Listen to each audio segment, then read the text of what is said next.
Hello guys, i-flex ko lang yung dalawang snake plant ko. Ito yung Metallica Sansevieria snake plant at yung isa naman yung isang yung green whale fin snake plant. Ito yung Sansevieria Metallica. Yan, so kailangan kong ipalipat sa asawa ko. Nagpatulong ako sa kanya kasi nahirapan yung kamay ko sa pag-aayos nito guys. Kailangan ko siya i-transfer, kunin yung mga ibang saha or suhi guys para ma-transfer siya kasi yung paso niya ay nabibitak na. So, kailangan may malaking paso na at marami na kasi mga tubo siya o yung mga baby snake plant. So, kailangan ma-transfer ko siya. Namin pala yan, sorry. Siya pala yung nag-transfer ng snake plant.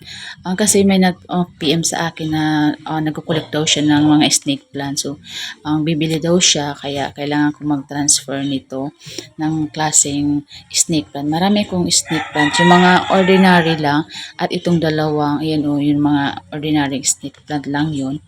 At itong dalawa yung medyo may class or may price ito kasi ang kakaiba at konti lang ang meron dito sa amin.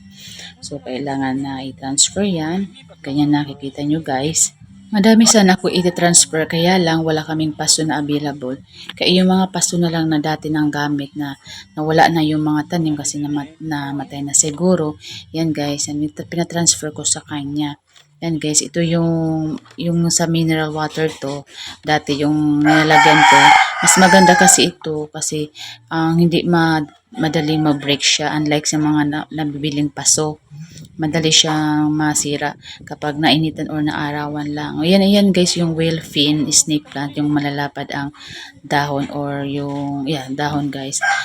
Whale snake plant yan.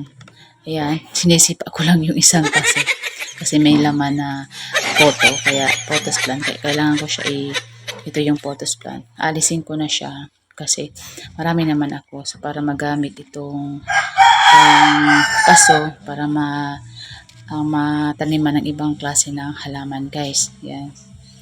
Yan yung dalawang snake plant ko kasi may bibili daw nito. So, kailangan mag-transfer at mapabuhay ko talaga sila bago maipagbili guys.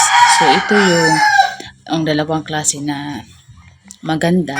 Kaya lang hindi ko siya nalaga na maayos kasi wala kami palagi dito sa lugar namin. Umuwi lang kami saglit para ma-transfer ito at maglinis na din sa bahay guys. Yan.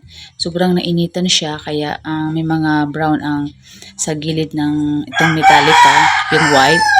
Kaya, at saka yung iba, mas maganda kasi na hindi siya masyadong ma-expose sa sun. Pero okay naman kapag ang mga snake plants ma-expose siya sa sun. Pero hindi talaga sa matagal kapag sobrang hanggang hapon na siya or talagang nilagay mo siya sa expose sa sun or direct sa sun. Yan, mga nagiging yellow or brown yung mga sa gilid nila at ang pangit ng tingnan. So, kailangan yung medyo shaded part lang or minsan ilagay lang siya sa may nainitan ng konti. Ito guys, yung Sansevieria Metallica, yun. Yung pagbunot pa lang yan, ganyan. Kasi napaka-ilalim niya ng yung ugat nito. Ang hirap bunutin, kaya nagpatulog na ako guys. So that's for today guys. Thank you for watching. See you on my next vlog. God bless us all.